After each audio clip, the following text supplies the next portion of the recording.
بسم اللہ الرحمن الرحیم۔ شروع اللہ تعالیٰ کے نام کی برکات کے ساتھ جو نہایت مہربان اور رحم کرنے والا ہے۔ قالوا کہا سبحانک پاکی ہے تیرے لیے، لا علم لنا نہیں ہے کوئی علم ہم کو، الا مگر ما جس کا علمتنا سکھایا تو نے ہمیں، یعنی کہ جتنا علم تو نے ہمیں دیا ہمیں صرف اس کا علم ہے۔ انک بے شک انت تو العلیم الحکیم حکمت والا اور جاننے والا ہے۔ العلیم کا مطلب ہوگا جاننے والا، الحکیم حکمت والا۔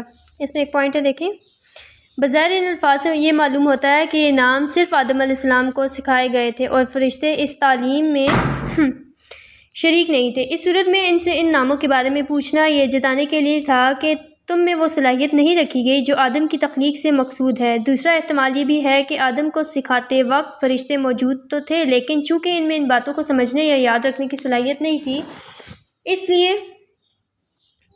لیے وہ امتحان کے وقت جواب نہ دے سکے۔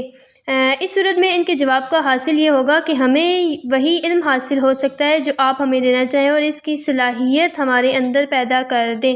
قال کہا اللہ تعالیٰ نے، یا آدم اے آدم، انبئہم خبر دے دو باسمائہم ان ناموں کی۔ فلما پس جب انبأہم خبر دی باسمائہم ان کے ناموں کی، قال کہا الم اقل لکم آیا نہیں کہا تھا میں نے تم سے، انی یقیناً میں عالم جانتا ہوں غیب السماواتی غیب کی چیزیں جو آسمانوں میں ہیں، والارض اور زمین میں ہیں، وعالم اور جانتا ہوں ما جس کو تبدون ظاہر کرتے ہو تم، وما کنتم تکتمون اور جس کو تم چھپاتے ہو۔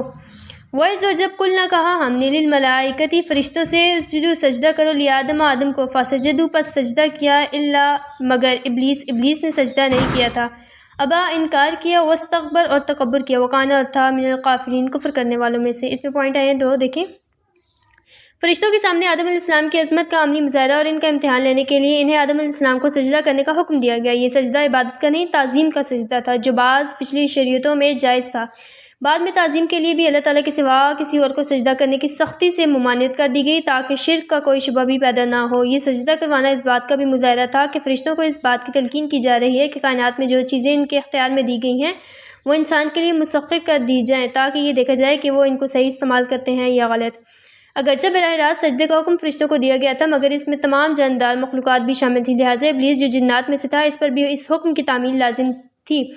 لیکن جیسا کہ خود قرآن کریم نے دوسری جگہ بیان فرمایا، وہ اللہ تعالیٰ سے کہنے لگا کہ مجھے تو نے آگ سے پیدا کیا اور آدم کو مٹی سے، اس لیے اس میں افضل ہوں، میں اسے کیوں سجدہ کروں۔ قرآن کریم سورہ اعراف میں یہ آیت آئے گی، ہم اس کو وہاں پہ مزید پڑھیں گے۔ اس واقعے سے دو سبق ملتے ہیں، ایک یہ کہ اپنے آپ کو بذات خود دوسروں سے بڑا سمجھنا اور اس بڑائی بکھارنا کتنا بڑا گناہ ہے، اور دوسرا یہ سبق ملتا ہے جب اللہ کی طرف سے کوئی واضح حکم آ جائے تو بندے کا کام یہ ہے کہ اس حکم کو دل و جان سے بجا لے، چاہے اس کی حکمت اور فائدہ سمجھ میں آئے یا نہ آئے۔